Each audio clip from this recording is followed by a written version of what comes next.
Hello. My guest today is the one and only Richard Holliday. I'm so excited to have you with me. We are going to be talking all about Nightmare Tenant. We have our physical copies. You should get yours too. There is a link in the description below that will get you that copy. But before we get into talking about Nightmare Tenant and breaking down all of the fun discussions of the day, we're going to do a little bit of maintenance before we begin. So Richard's going to be with us for 2 hours. For anyone new, the first hour is all me. I'm going to ask my questions that I sent to Richard in advance. We will have a brief period where I will ask some rapid fire questions. He is not privy to those yet. That's kind of the fun part. It's 1 or 2 word answers, whatever's on the top of your mind. And then the back half of the interview will be open to all questions from folks in the comments. So if you have questions for Richard, put them in the comments with a Q in front of them so I know they are a question and I will get to them quickly. We're going to say hello to folks in the audience. Aphrodite, I love you. How are you? Bless you, ma'am. Aphrodite and Richard are both going to be on Critique Group Live next Thursday. I'm very excited. Both of them, I think, will be reading their own stories. Am I right about that? I didn't double check with you, Richard. You did. You told me I was doing it, so I'm doing it. Well, then good. See, that makes me look like I know what I'm doing because I don't. All right, so that is that. Real quick, before I move on to the fun stuff, I'm going to take care of a few other little things on the channel I'm going to shout out real quick.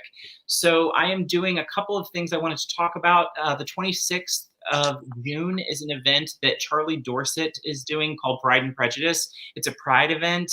So for those that want to get involved, check out their channel. And I will put it in the comments below after this hits replay, so you can find it if you want to get involved. It is not only for LGBT folks, it is also for allies. It's an opportunity to write a story, 15 minutes or less, make it a video, upload it to your channel, pass it through to Charlie, and it'll be included with all of the ones from that day. So look for mine on the 26th, although sneak peek, that's what I'm reading at the critique group. So surprise. Then the other thing that is coming, so the finale of my Query Chronicles is coming next Saturday, and I am adding a bonus episode that I will probably put up the 19th. That is going to be about a phone call I have with an agent tomorrow, and what comes of that, and that'll, I guess, be the ultimate of the series for me. So look for that next Saturday. Is that right? Maybe it's the next Saturday. I don't know. I've got stuff scheduled out a few weeks, but it's coming. Watch the channel. Okay, enough about me. We are moving on to my guests, and here we go. Let me change my banners. Yes, I will. I'm going to be so good. Yes, good. Thank you. I appreciate you, Aphrodite. That was my welcome, so I missed my first banner. Back to Richard. Now, folks, I am going to be scrolling this below, which is going to tell you where you can connect with Richard. However, in the description below, you're going to find all of these as links that you can get. I hope you will follow and subscribe, because you have a channel as well. So be sure and support News to me. Platforms. I think you do. I've watched. I think I do. I don't really use it very much. I'm not very visual, but yeah, if anyone wants to connect with me on these things that are scrolling down the bottom, please do. Please. Many thanks. And support him. When you see him on social media, give that content a like. We are all here to help one another. All of the content, even the stuff that isn't funny, please like it. Yeah, just like it anyway. Like, I'll even take dislikes. I mean, that still helps me a lot. I would settle for that as well. I'm like, I'll take whatever you got for me. So, okay, Richard's website is linked in the description below. It says that you reside in South London. Tell us a little bit about yourself. Well, that makes me sound really enigmatic, doesn't it, Barrett? I live in South London. Big place. Not really. So what can I really say about myself? My name's Richard. I'm me. My autobiography would fit on a pamphlet. It's not very interesting. I'm an author from South London. I was born in the sunny part of London called Croydon, down in the hood. I shouldn't say that, but yeah, I'm a Croydon boy. What can I say? I had a pretty vanilla childhood, but you know, nothing really happened. Sort of grew up with my sort of parents, my brother, went to school, did all those other really boring things. There's nothing remarkable about that at all. So it's why the early part of my autobiography would be about that thing. There's nothing there at all. But yeah, I suppose I just found from like a young age that I enjoyed writing stories. You know, even at primary school, I'd be sort of like picking up books, just scribbling in, and I think I got told off for picking up too many blank books that I was just like writing things in, which is always nice to do. I think I took the real sort of plunge in 2010 to give this whole writing thing a proper go, he says. You know, apparently I've written proper stuff now, but that's exciting. So 2010, I wrote my first ever novel draft. In 30 days, I did that, what's it called, NaNoWriMo, which was very interesting. You can visit London, I will show you the good parts. How did you like NaNoWriMo? How was that? What was that? Well, I think I did it 3 times, and I think I learned from each time. The first time I just wrote from the seat of my pants, or as we call them in this country, trousers. I just totally made it up on the fly. I had kind of like an idea, and I've still got it somewhere. I will never ever read that again. It is very, but I think it sort of taught me that I could write a long piece of fiction, which is really nice. Did it a couple more times. I don't think I'll do it again. Though. It's far too stressful. You know, I'm losing my hair as it is, so I need to keep what I've got. Thank you. But yeah, I think it's a really good thing for people to just try and do. If they think they've got a novel in them, give it a go. Yeah. So, you know, it's all good fun. I don't know if you've done it before, Barrett. Not hit publish, no. But like written and completed, yes. Many. So and there are several that I can put in the category of the I'll never like. Yeah. Yeah. I got quite a few of those like that. I'm never gonna. I think there was one. I think it was my second or my third. I did publish it independently, very briefly. That was a baptism of fire. I learned a lot from that, and yeah, I think copies of it are actually for sale for about £4,000. Hey, apparently it's worth that much. I don't get a penny of that. What I should do? Yeah, someone's reselling it, I think. Oh yeah. Okay. So they're going to make £4,000 out of my worthless original novel, but you know, it's all a learning experience. So I think it's definitely worth giving it a go. So yeah, 2010, I sort of started taking it seriously. You know, this whole writing thing. I've been writing stories since I was like quite young, stuff like that. So eventually, I decided to go to university in 2015. I went to Kingston University, which is in London, in the Royal Borough of Kingston upon Thames, which makes it sound better than it is. Yeah, and you know, I got a degree in creative writing, which is really interesting. It's hanging on my wall right over there. It's fallen off the wall a few times. What was the best part of that experience for you as a writer? What did you take away from it that shaped you the most? So it's kind of funny because university for me was actually a little bit disappointing in terms of the sort of craft side. I kind of think I met some really wonderful people. Don't get me wrong. I'm really glad I went to meet those people, but the actual sort of learning side was a bit. As someone who writes sort of like genre fiction, you know, I just want to write stories. I just want to write sort of stories, and I didn't feel I was particularly catered to that. I think there was a lot of, I don't want to say snootiness towards genre fiction and stuff like that. So a bit disappointed, but you know, I took some stuff away from it, and you know, met some good people who've helped me out with stuff. But yeah, no, I'm glad I went. You know, I think the best moment was graduating. I graduated despite the university in the end because I was so. Yeah, we had I think I should have got a degree for my salty emails to the university. They are blooming legendary. Oh, I love that. Bethany Votel says hello. Oh, Bethany's here. She made it. Okay, that's really interesting. What I mean, obviously there's a story there. So, is there? I could write a book about my time at university. It wouldn't be a very uplifting book, to be honest, but it is what it is at the end of the day. You know, I got the degree. I did get something from it. I didn't get as much as I wanted from it, perhaps, but you got to take the positive somewhere, haven't you? Yes. It's where you begin.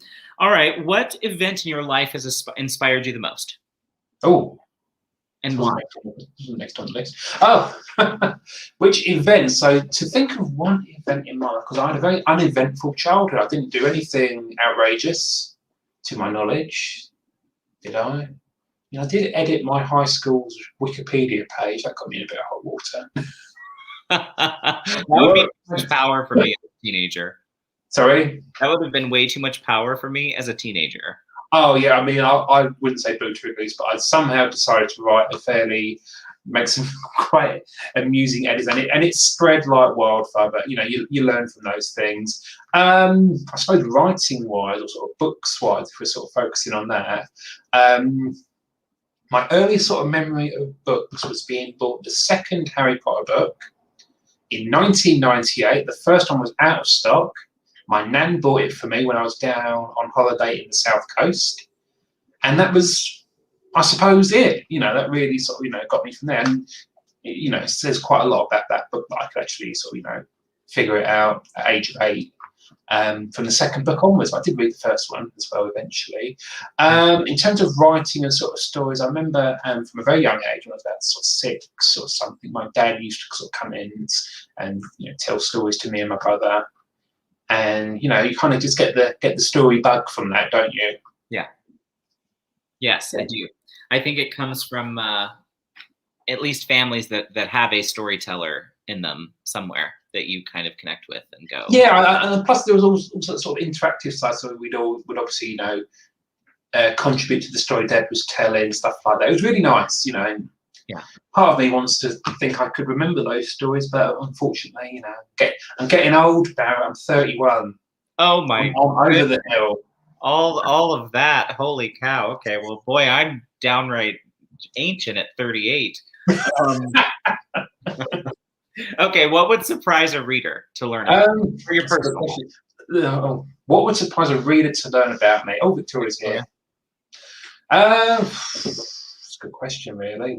What is there to learn about it? I've pretty much said it all, I think. You know, had a very vanilla childhood, to use that sort of term phrase. Nothing really happened. What about a genre of fiction? Is there something you enjoy to read that might surprise folks, considering this story?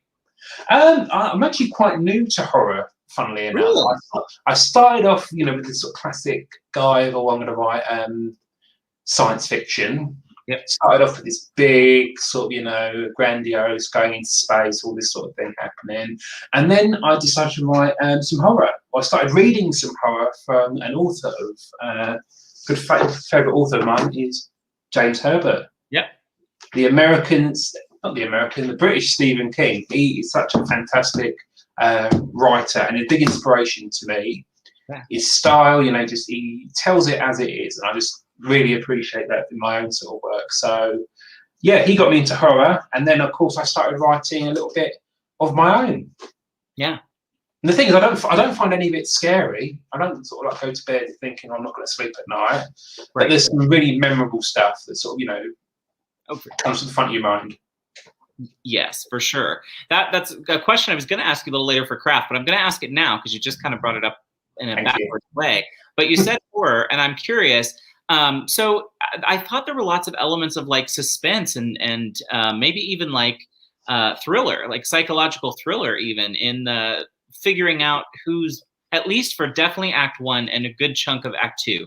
There was a lot of elements that I felt like were sort of in the psychological thriller suspense even realm. Thank you. I'll take that.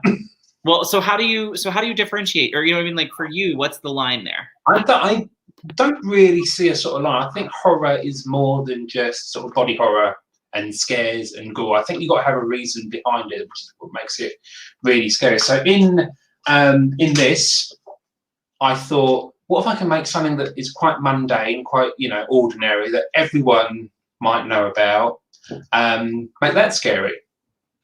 And I think it's those moments when you think, you know, you sort of start glancing at ordinary things. I think the classic example is from Doctor Who, where they had the shop window dummies come to life, smash out of the windows, and start chasing people down the street. It's a classic sort of thing of, you know, something ordinary scaring people. And, you know, back when that was a thing, I would have kids behind the sofa. Yeah. Yeah. No, I like that. Yeah. Well, I'm going to move us into talking about Nightmare Tenant. Ooh. That's too clean of a segue not to take it. So I love the book. Everyone that has not read it yet. So one of the things that I was asking Richard before we began was whether it's, he's marketing it as a novella. And I guess it technically is because of word count, but I was talking to him a little bit about just that it still felt like a novel to me, but it read really fast. Great pacing. We're going to talk about that when we get into craft a little more. And then lots of things in craft I want to talk about just from the book, that you did lots of cool things that I loved and thought were really unique. But as far as you're very welcome. This is just me talking about how great you are for an hour. Thank you. I'm not going to object to that. I'm glad you came for it. So tell me where the idea came from, because as we'll talk about a little later, so I normally would read the blurb or let you read the blurb. Do you want to do that before we begin, just so they kind of know, anybody who hasn't? Do you want me to do it? Read the blurb? Yeah. Why don't you read the blurb, Barrett? Okay. I'm not doing all the work. I'm the talent here. Well, oh, that's fair. Okay, real quick, just so I can get the pronunciation right. Chevron or Chevron? That's it. You got it right the first time. For years, Chevron Tower was abandoned and left to rot as the world turned, looming in the skyline, a desolate, a bored ruin, a forgotten relic of the past. That was how it should have stayed. But now the tower has been resurrected and shown a renewed lease of life, ready for a new generation of families to move in. Great hope for this restoration is soon to be extinguished. A mysterious tenant is angry, is without mercy, and is hungry.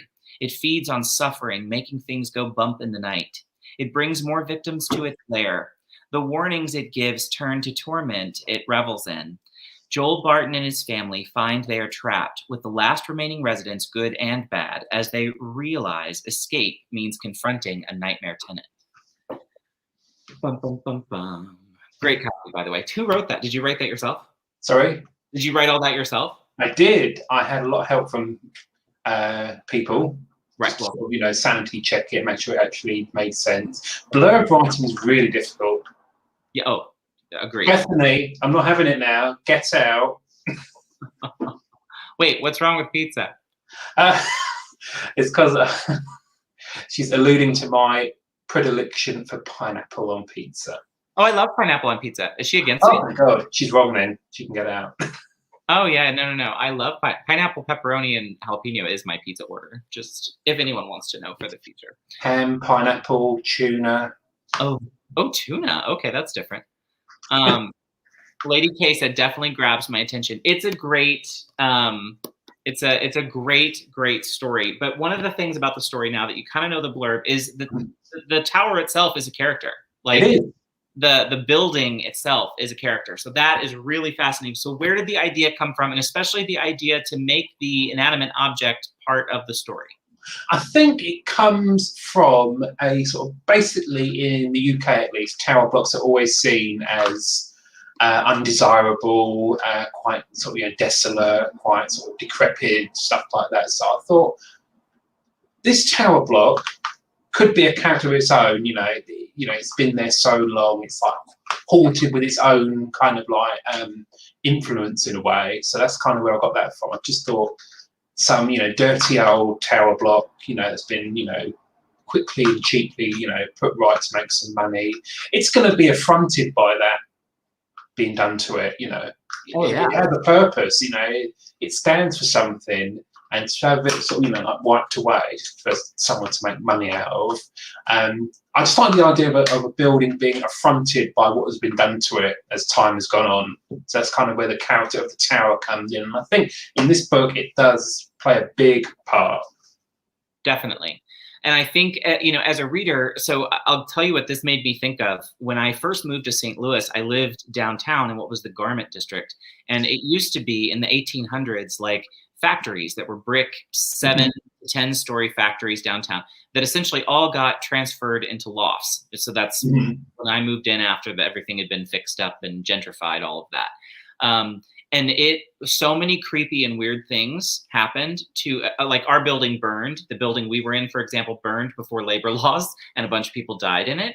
So anyway, lots of creepy things, yes, happened in our building. And in other buildings in downtown STL, we would talk to each other when we'd go out, and people were like, what's happened in your building? And, just, so that made me think of that. And what was so interesting was you really don't lean on that aspect. I don't even know what you'd call it, like a celestial evil, sort of like I think I allude to it, but I don't focus on it. Right. It's not like it's like old houses, like really old houses sometimes have a bit of personality. I thought, what if we took that a bit more contemporary, something a bit more recent, a bit more, and is equally nightmarish, shall we say? Yeah, no, totally agree. And I loved the characters, the older neighbors, Gopi and is it Partha? Yeah, the Chowdhuries. Oh, loved them. They were so cute to me, and sort of the nagging at their kid. And then the two kids were served the purpose that they are meant to serve in the book. They draw you in, they're cute. At seeing myself as a kid, I could totally see myself, and I don't think I don't do spoilers here, but this is not a spoiler. I think it's the inciting incident. But the kids make their way up to essentially the top of the building and find out there's a house. Right. They find out there's something above it.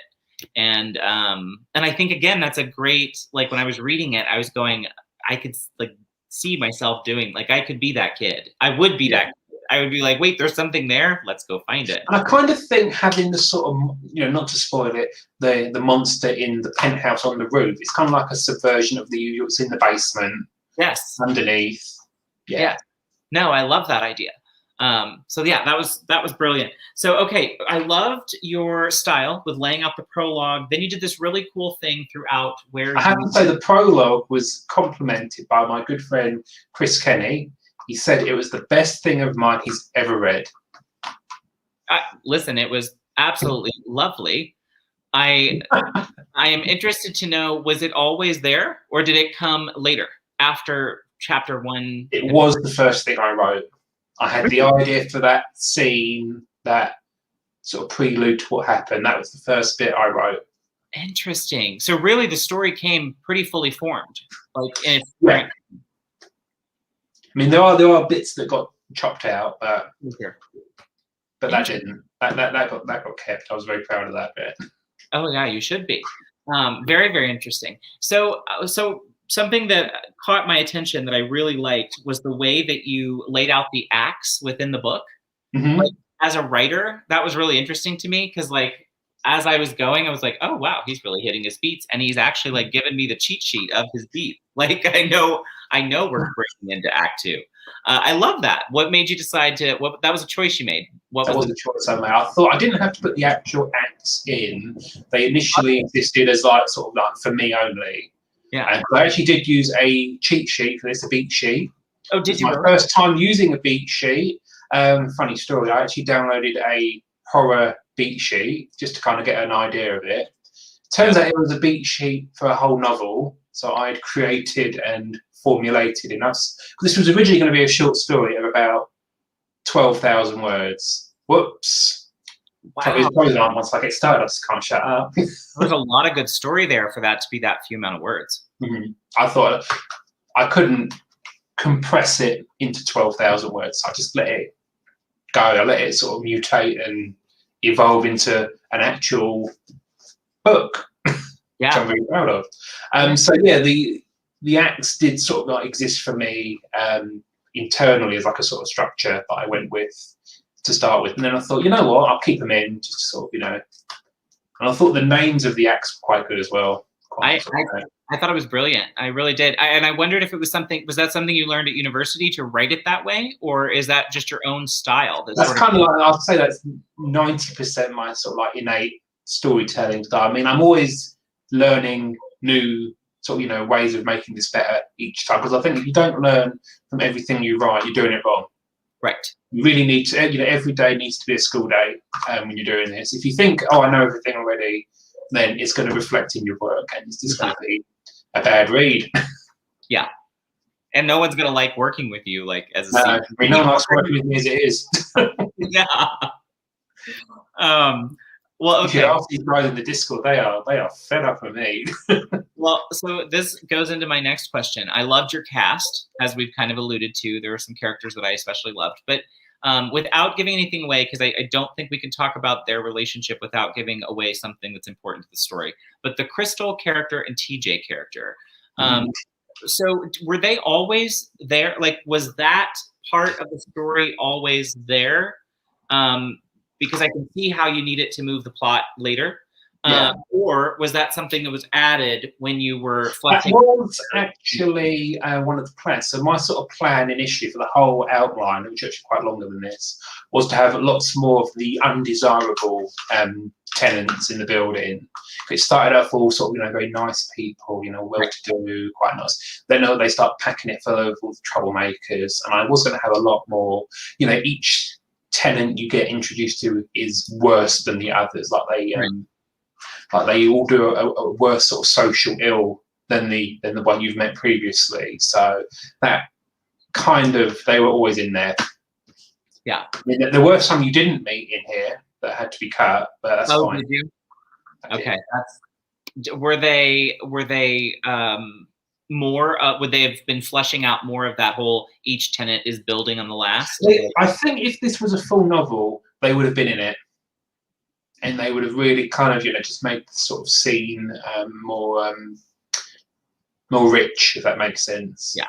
Added to the flavour. They didn't particularly add a great deal to the plot line, but they kind of just sort of, it's like leaving a tea bag in the drink, so it just sort of infuses a bit more of its flavour. Yeah. Stuff like that. I'm British. I've got to talk about tea at some point. That's fair. That's fair. Bethany said, "I'm a plotter, so I love that Richard used beat sheets." I used that one. I used again.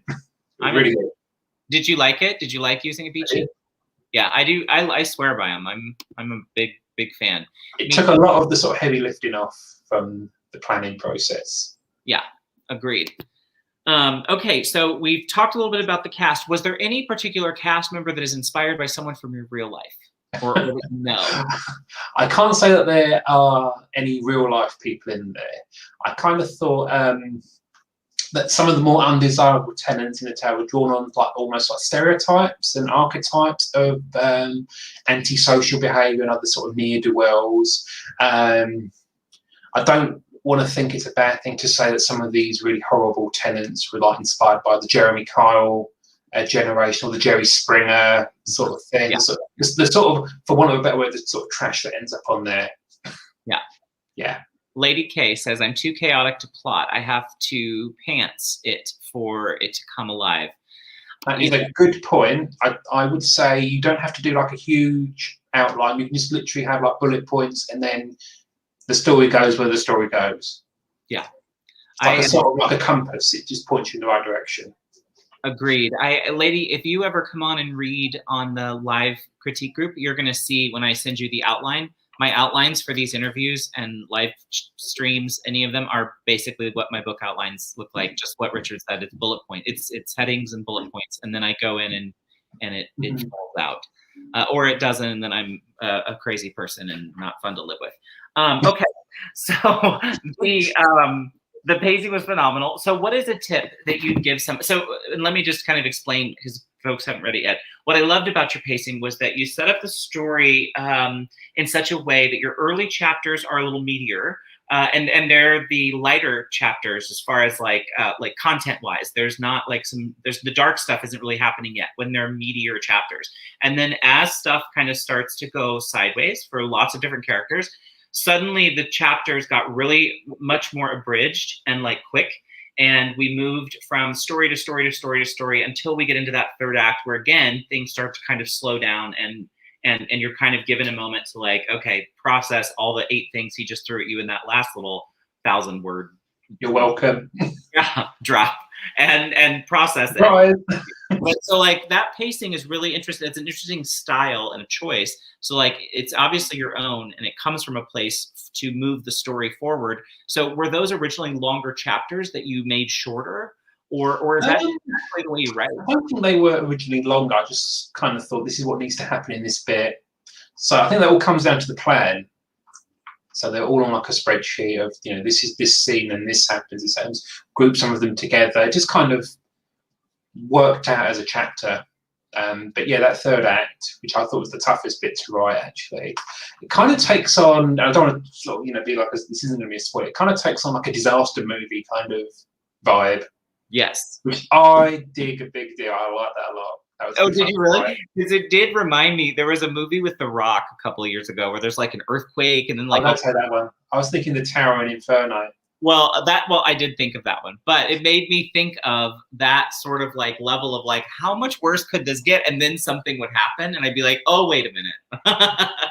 I'm always trying to think, how can I make it worse for these characters? I don't want to give them a good time. Yeah.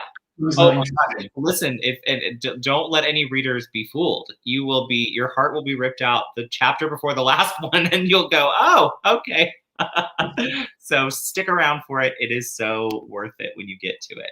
What are people saying? I think you can really change the pace based on chapter lengths, and Richard used this to his advantage. Agreed. We were talking about James Patterson earlier, weren't we? And he does very short, sharp chapters. Yes. Well, I say he is in the sort of, the royal he. Yes. Whatever he's writing for that day. But it works really well. That short, sharp, there you go, really kind of accelerates the pace. So I think a chapter is a very interesting sort of unit of story, because I don't like when I'm reading to stop mid-chapter, because I think I'm going to lose my place. And it's just good to break it up. And the good chapter, the idea of a good chapter is that it makes you want to read the next one. Right. Even though it is a good breaking point, you want it to be like, okay, I finished the end of that chapter. I want to know what happens next. Right. Well, and I had a friend in a writing group one time that gave me a tip on some of my writing a while ago, and she said, you have the most fun in the fun and games section of your stories. Like that mid section is where I love. That's like where I just go crazy. I find the mid section really. I used to find the mid section really difficult.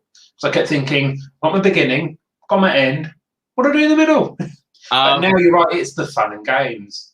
That's where, for me, that's where all the fun happens. But she would say to me, she goes, "You've got to shorten," and it's because I'm writing for younger people. But she'd say, you should write shorter chapters, because it disguise, you're not really changing your story. Like, leave the story as it is, just shorten it so that there's a cliffhanger, just like you said. So you leave someone wanting more. You're giving them too much. And she was like, just make it shorter in the middle. She's like, the parts that drag on, make those chapters shorter and it'll move quicker. Mm-hmm. And I've run with that for years, and it's probably served me semi-well. I'm the same way. I never stop mid-chapter, which always forces me to keep reading. Same. Okay, so I don't know if I got advice out of you. Would you give anyone any sage advice for your pacing? I just kind of go with it. I guess my pacing comes from like an innate storytelling ability. Just go with your gut, really, and always try to sort of motor it a bit more. Don't let things kind of just sort of wander, which is why I had to cut. There's a couple of sections here that I had to cut because they weren't adding anything to the main story. They were just kind of like, we were just floating around. What does this section add to the main? Jeopardy, nothing, get rid. That was my attitude. And some of those bits that I had to cut, I thought these would actually work really well, but they didn't. But that's fine. You just remove them. It's fine. Yeah, for sure. Happy anniversary, Nana. I'm glad you could join us. Happy anniversary. Certainly did not expect you to skip your anniversary, but we appreciate you for popping in for sure.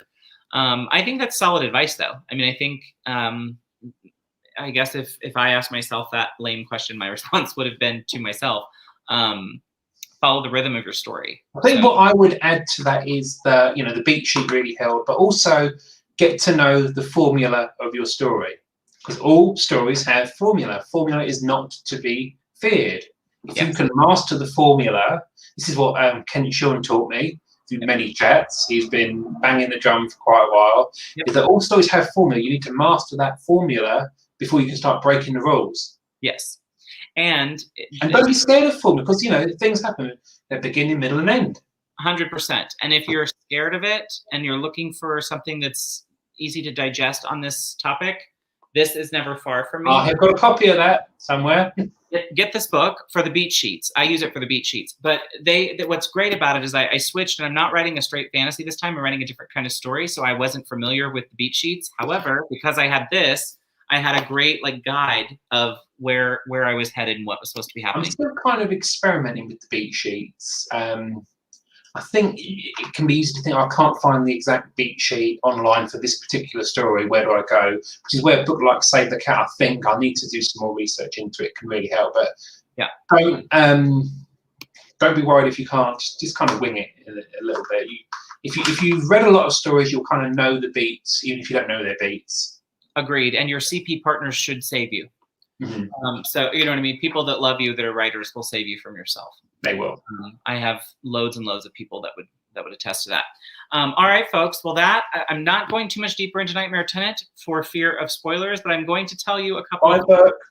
I highly recommend the paperback.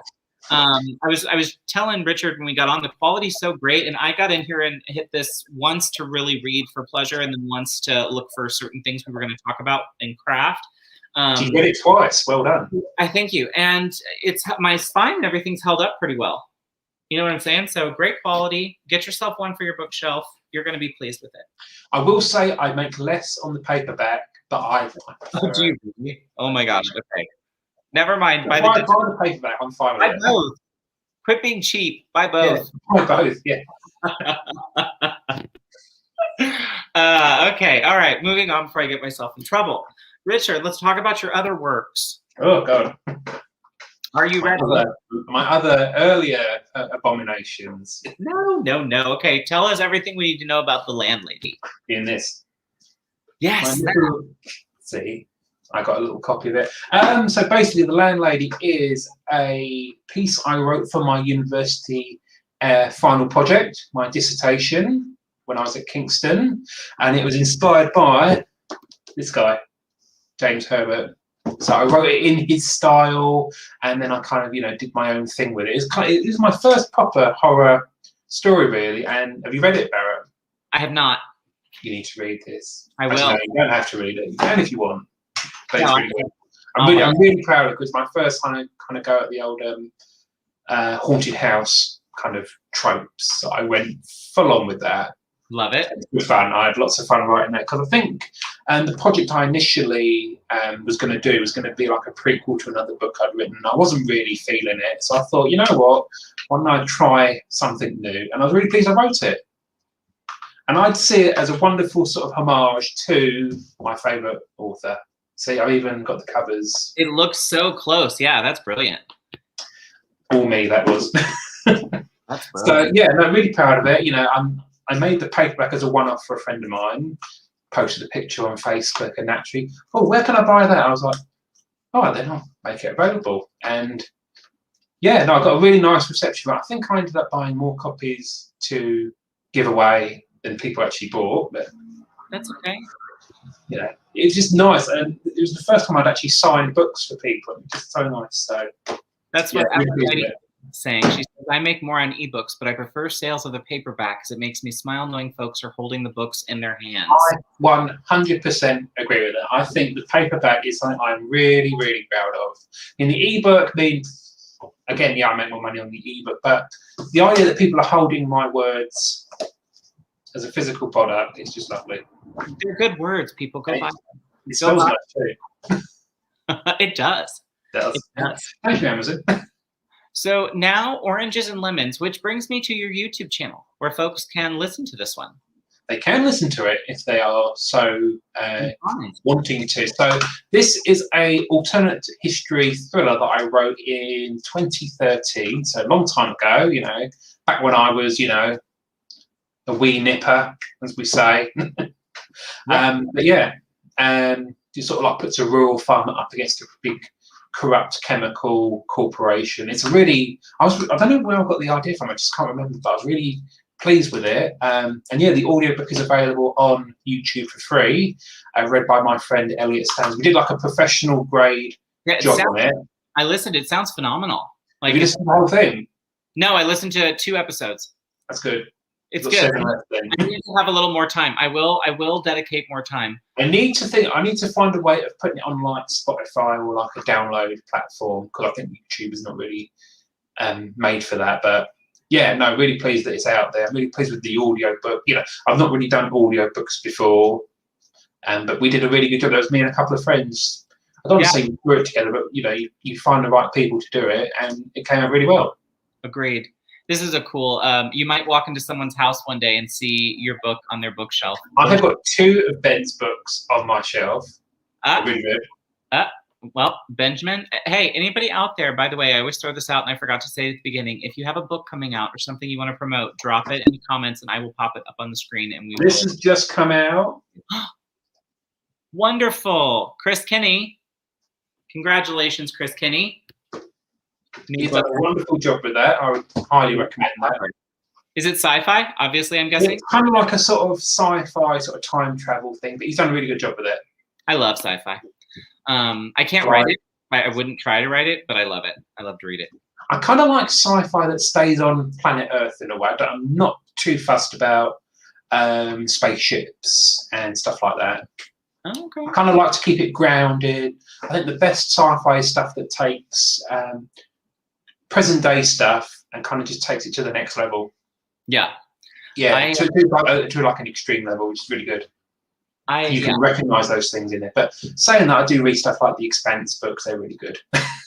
Cool. Game of Thrones in space. What's not to love? All right. Yeah. Last of the other works is The Thaw. The Thaw. So that is my post-apocalyptic novel, currently on its 3rd draft. It is sitting, waiting to be edited again. The trouble is I keep having ideas I want to work on, and I can only shut up. That is partially true. I remember seeing this on your live stream for your book launch, didn't I? Possibly. There was a bit about sci-fi erotica that night too, and I can't remember what the. Oh, it's haunted by this sci-fi erotica. Is this a thing? Is this something we can actually read? No. Just ask Ben about his black hole. Those jokes write themselves. They really do. Okay, you should get Aphrodite's. Yeah, that's true. Quit with that imposter. Oh, I get that all the time. I just think, I'm not worthy, but apparently I am. So I'll take it. So we were talking about The Thaw, weren't we? My book. Bethany has read the draft of it. She was a beta reader on draft 3, I think. She was heartbroken at some of the decisions I made in that book. So it's set in like a post-pop Midwest America. Has all the sort of trappings you would want, really. Has sort of like I'm trying to think of the best way of summarising my book in like a paragraph. So it follows a young doctor. His name's Elian Sarkov, as he battles to save his wife from a government conspiracy to turn the children of the wasteland, thought to be safe in government-controlled frontier camps after the end of the world, into the next generation of soldiers to conquer the rest of the world. Dun, dun, dun. Gosh, that's very American. That's very. It kind of deals with sort of like American exceptionalism, on brand. The really gross excesses of capitalism. It's on brand. Yeah, it's on brand. It's really quite good. Who cares about the kids? Okay, Bethany Vota, yes. Okay, so you're getting all the fun in that. So what is going on? So of these 3, the ones that are available, Orange and Lemons on your channel, folks can listen to it right now. This is available on Amazon. Yes. The Thaw, you will see it soon, hopefully, because I do hope that's the one I want to get traditionally published, hopefully, he says. He's been saying this for a couple of years now. So luckily, you've been doing a series on querying. I know. I have been watching with my notepad, scribbling it down. Bated breath. I am happy to help in any way I can behind the scenes. It is truly the most frustrating, insane experience of my life. So. It's funny because I was talking to Kent about this. Kent Shaw, who's a very good friend of mine. Yeah. So I was planning on getting this novel professionally edited, spending a not insignificant sum on it. And he said, don't bother. Just edit it again and send it off. Because if it gets picked up by a publisher, they're going to edit it as well. They might just delete everything I've paid to do. That's true. And that was kind of like a stumbling block because I was kind of thinking, am I finally ready to actually sort of, invest in it? Yeah. But now I'm not going to bother spending £600 on it. No, don't. In fact, so yes, please, gosh, should have been something I should have screamed from the rooftops. The only reason I paid for an editor on this last book that I was working on was she was literally our neighbor and friend and offered it to me at a ridiculously cheap amount. And I wanted to learn, like she is an acquisitions editor. I wanted to learn from her. So it was like a year of learning, So it was definitely worth the sort of price of admission then. 100%. And it was never about editing it to sell it. So I would tell anybody, he's right. Don't waste any money on an editor to go traditional. Go to your critique partners for that and then send it out. I got some wonderful beta readers for it. Bethany read it. Yes. Thank you. I think it's awesome as well. Yes, the best. Oh, thank you. She's talking about me. Thank you. That's nice. I appreciate it. Yes. Yes, she's so right about that. It is just so surreal for me. It's hard to accept, but I'm working on saying thank you instead of really. That's really difficult because I'm like one of those, I do kind of struggle with praise a little bit. I don't know how to react. Like, stop being nice to me. Yeah, I think it's just awkward. I think as an author, it's so easy to be very self-deprecating, isn't it? We are our own worst critics. Totally. Why do you think I chose to hide in books in a library instead of go hang out with Exactly. Yeah. I'm like, I don't have any talents. I'm not musical. I'm not artistic. I just write. Exactly. I can't perform. Exactly. All right. So now we are shifting to the craft portion. I'm so excited to visit with you about Where's this. the pro? Where's the pro? I wanted there to be an extra layer of pressure. And I wanted you to feel it deep, deep in your soul. So I'm feeling it. So are we ready for our craft questions? You kind of answered the first one, which is which act was your hardest to write, which you said was the third, which really surprises me. I thought I was going to say the first, because that's really difficult as well. Okay. You are setting up so much in that first act. There's so much heavy lifting going on, and you have to make sure the reader is engaged. You don't want to give them like a history lesson. Because I've had books where I've read it and it's like you need to take like an A level in the law, and I think it's so boring. Yep. We get characters that just talk each other to death. Yep. So did you say the first then was your most difficult? I would say the first. The third, I think once you get going, because by the time you come to write the third act, you're kind of got like a momentum going on. You're like a boulder rolling down a fair thing that boulders roll down. So on the first, how did you overcome the slowness of it? I think the big secret is to outline. Because outline, a lot of people seem to think outlining isn't writing. Writing is writing. Outlining is writing because you're just formulating these ideas. You're kind of putting them down on paper, sorting them out. That is as important, if not more so, than actually tapping away with the actual writing. Because once you get, like I did with this book, you know, if I hadn't done that outline, I wrote this from nothing, blank page, Word, to this in 6 months, which for me is very quick. That's awesome. Mm-hmm. If I hadn't outlined this beforehand, I'd probably still be writing it right now. Sure. And it probably wouldn't be as good. No, yeah, that makes sense. Mm-hmm. Very good, by the way. You should buy it. I think you should buy it as well. You should. We should buy multiple copies. It's even better. Give them away. Leave them at churches. Okay. The next craft thing I'm going to talk about, which isn't on your list, so this one's a surprise for you. But so there's 2 spots in the book where you did something I really, really loved, and I thought it was really effective. And I'm interested to see if you intended it the way you intended it, the way I read it. So there's 2 spots where there's just a line where, in my opinion, you break the wall, and you're telling, as the author, you're telling me something as the reader, almost like an afterthought. And it's all, in both places, it's just a line, and it's italicized, which tells me that there was some purpose both times. Do you know? First of all, do you know which line I'm talking about, or do you want me to read it to you real quick? Please read them to me. Okay. So it's when the kids, at first, it's in chapter 2. It's when the kids are going up in the cupboard to the penthouse, and they're climbing the stairs that hadn't been climbed in 100 years, and you say, which wasn't strictly true, but they didn't know that. What page are you on? 26. 4th line from the top. Oh, it's like my college years. So I'm impressed by my own writing here. I thought, how clever of me. But to me, it looked like you broke the wall, right? Like you. That was me telling the audience something that the kids didn't know. Correct, which I loved, and I thought it was really effective. And I think a lot of writers are scared to do stuff like that. And I want to point it out. You have to be a little bit careful with that. You can't go into like a whole paragraph of they didn't know what was happening. You know, nudge, nudge, wink, wink. But right. But I think, and of course, I did not mark the second one. And my notes, if you could read, my chicken scratch looks just. Oh no, never mind. I found it accidentally, of course, because that's my life. Then you bookend it. So on page 163, the very first line, you do it one more time. Battle had commenced between forces too awesome to contemplate.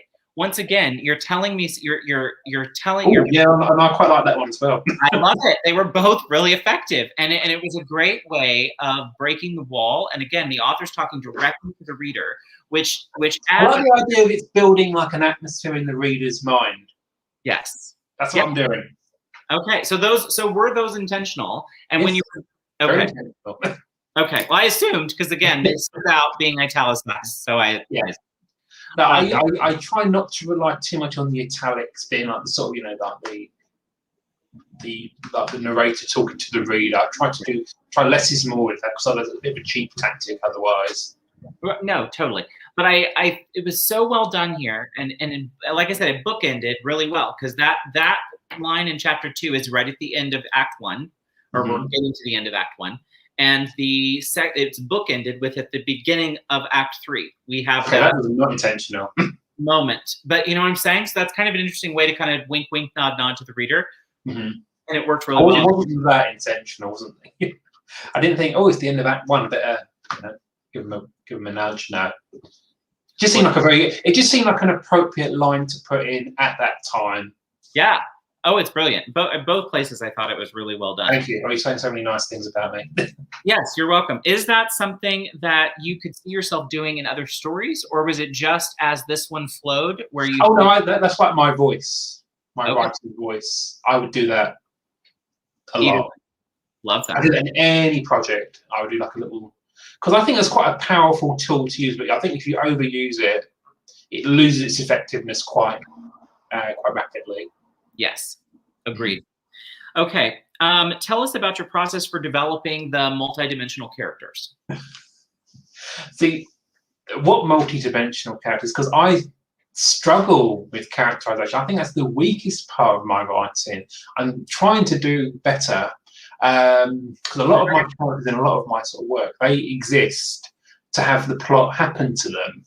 So they're kind of incidental. I'm trying to kind of work at making them more reactive to the plot, if that makes sense. That's so interesting to hear you say that, because I wouldn't have guessed that having read it. So for instance, your politician character is just slimy enough that you believe that, right? And then, and then of course the character that cannot be named, that character specifically has a whole lot going on there that we never really find out about totally. And that's kind of interesting in and of itself, that all those questions are. The character being the Nightmare Tenant. Yes, yes.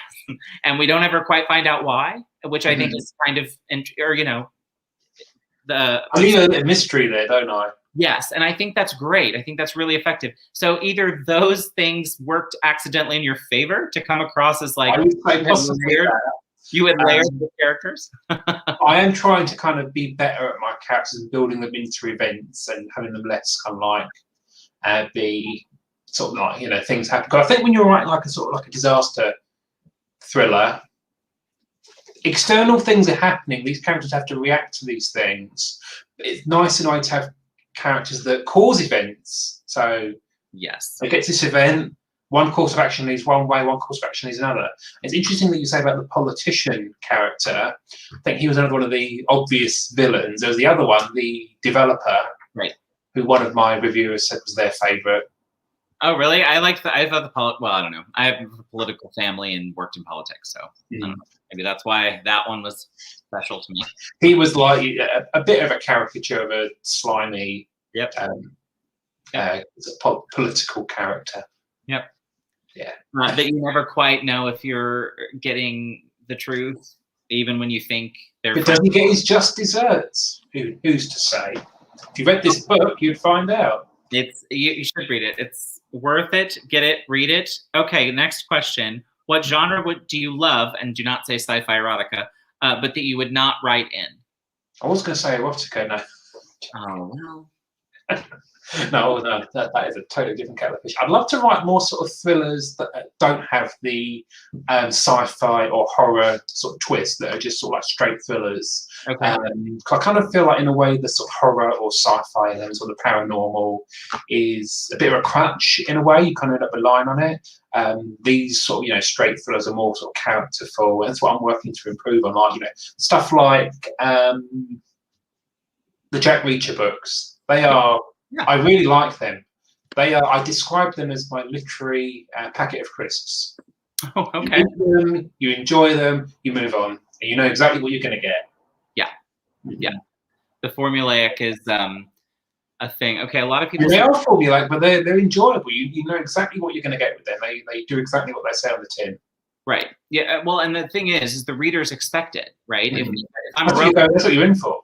Exactly. If I'm a romance reader and I pick up a book that I think is a romance and it turns out it's sci-fi erotica, I'm going to be incredibly disappointed. You'll be writing to me, won't you?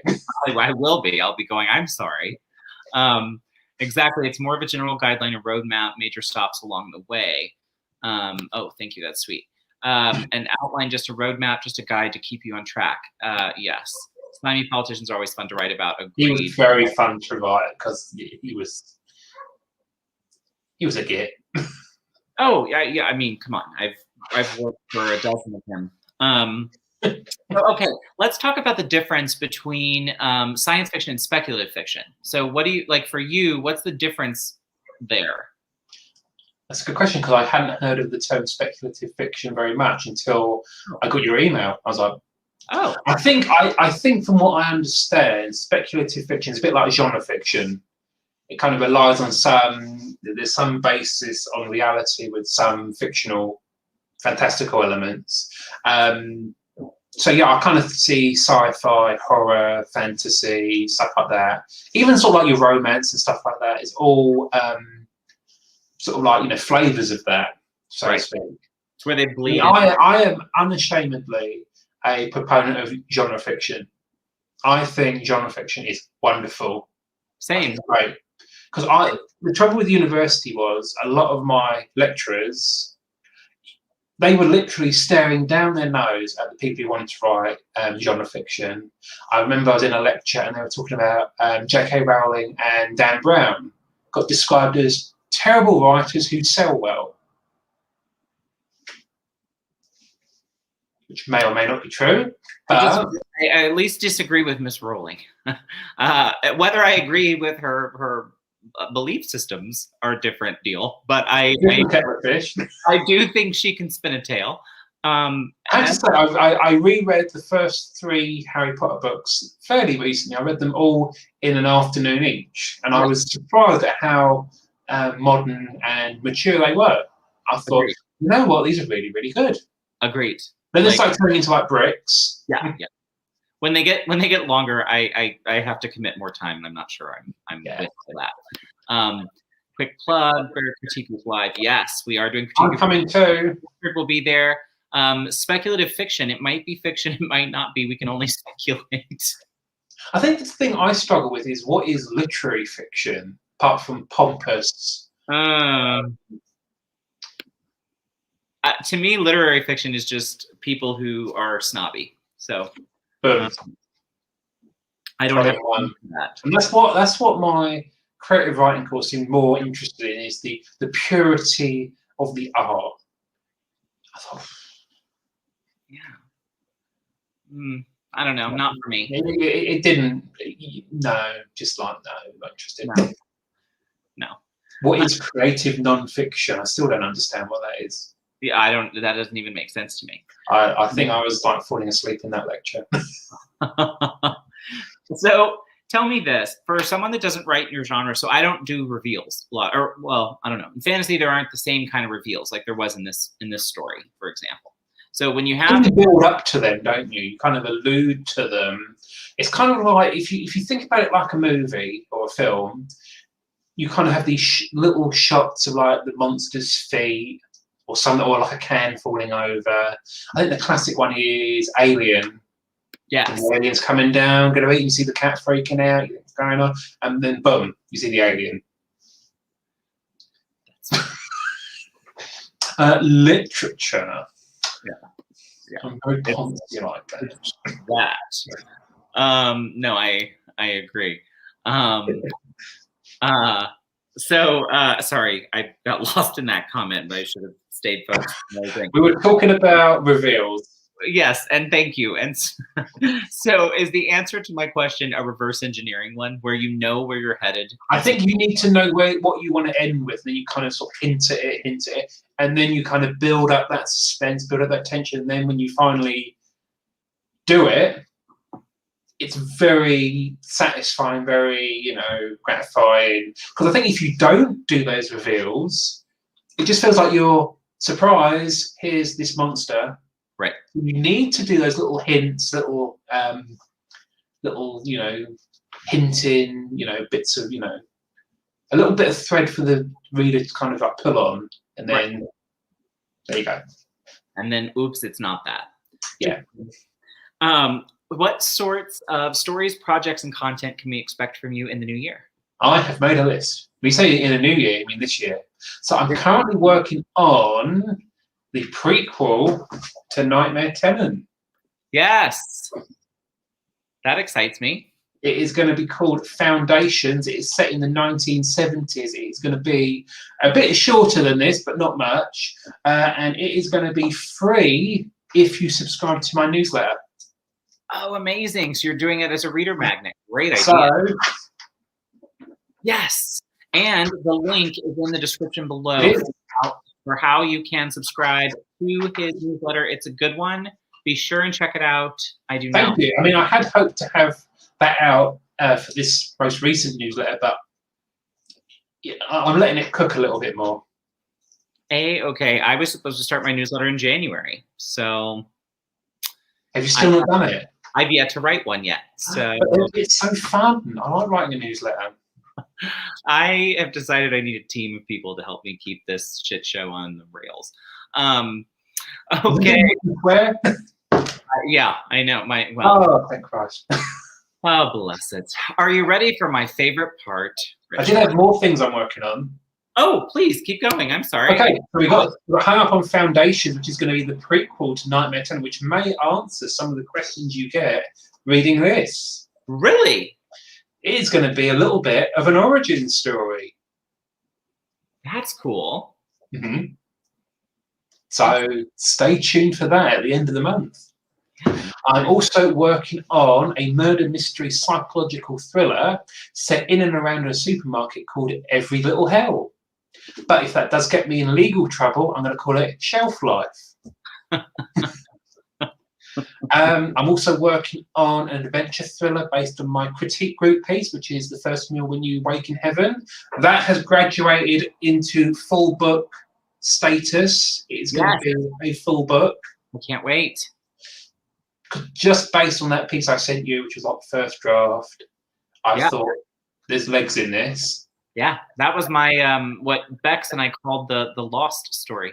Now, funnily enough, I've never actually seen Lost. You said I can't believe that, but yeah. And apparently, I've saved myself a lot of time in not watching that show. Yeah, well, definitely the last 2 seasons. Yeah, so. no, because you can say that about Game of Thrones as well, to be honest. I feel very, very the same about that. You're getting a lot of, okay, you got a new sub to your newsletter with Aphrodite. Prequel. Chris Kinney, your book was just shown on here earlier. Yes, Chris, we just threw your book up. There we go. Chris's book. While you're out there, go to the description and grab Richard Holliday's Nightmare Tenant. Buy both of these. Yes, buy them, check them out. Is there and anything review else, them as well? is there anything else floating out there And on this year? I suppose there's one more thing. Yeah. To do Steve Jobs kind of thing, is I'm working on the Thaw 2. What? Which actually has a title. It's called The Climb. Amazing. That's so cool. And I have to say, I've got so many projects that I never thought I'd have so many big projects in the pipeline. It's really exciting. Sounds exciting. I can't wait. I always thought if I work on an idea, I'll have one less idea, nothing will ever replace it. But I keep having all these wonderful ideas. I just need to sort of take 9 months off of work, disappear to a cabin in the woods with no Wi-Fi, just a plug socket for the laptop, and then just write these things. You should. Most of us Americans assumed all of you had 3 months off that you could just take anyway. But oh, you Americans are quite funny. I know, we try. You and your. Okay, no, that's incredible. That is a lot going on. So I just need to write all these things now. I just want to. Look at that. Look at this. This is the sign of someone who knows me too well and goes, Get on then. You're 65 minutes in. I know. I'm doing the best I can. No, she's keeping me on task. I appreciate it. On her anniversary, no less. Okay. Richard, the moment of truth. Are you ready? Yeah. Okay. Number 1. What sin are you most likely to commit? Gluttony. What chore do you hate doing? Emptying the cat litter. Me too. What's your least favorite word? Moist. Oof, yeah, same. What's your favorite curse word? Twat. Oh, that's a good one. That's kind of a twat. How do you know? Twat and fuck. Okay, well, fuck's versatile. That's what it is. I can't say the other one. It's the big C. Oh yeah, well that one, yeah, that's I say that one. Good one. So what's your least favorite word? Oh, you already did that one. Sorry. If you could have any superpower, I don't want to say moist again, please. Don't say it again. If you could have any superpower, what would it be? The power to stop time. Interesting. What can always make you smile? The Simpsons. Good. Where is one place you would visit if given the chance? What place I would visit if given the chance? Cornwall. It looks lovely. What is English? What is your best virtue? Best virtue. Loyalty. What is your biggest vice? Crisps. Love them. Chips for Americans. Crisps. It's crisps. How do you define success?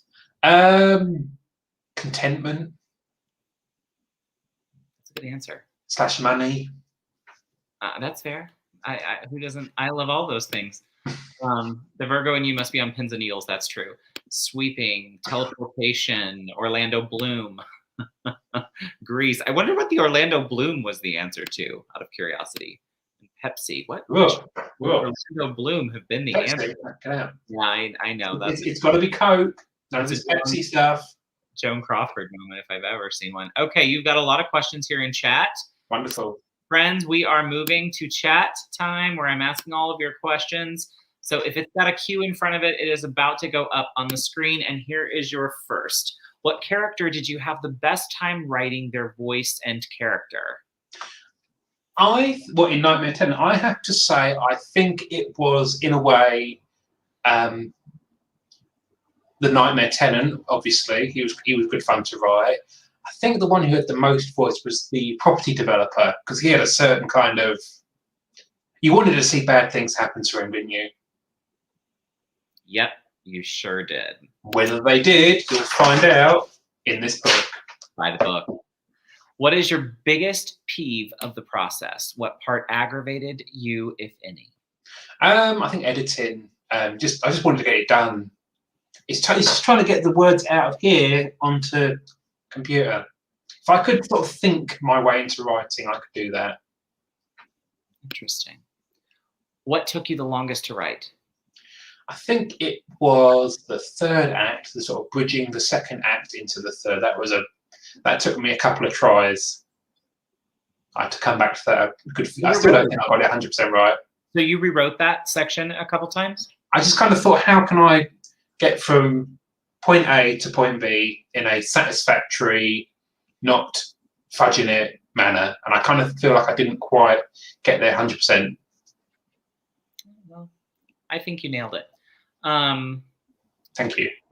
You're very, very, very welcome. What was the biggest lesson or tip you learned from book 1 to book 3? Book 1 to book 3. I think she was talking about your stories that you've done. So Lemons and Oranges, The Thaw, and... Oh, Oranges and Lemons, yeah. Oh, this is for my NaNoWriMo things. I did 3 of them.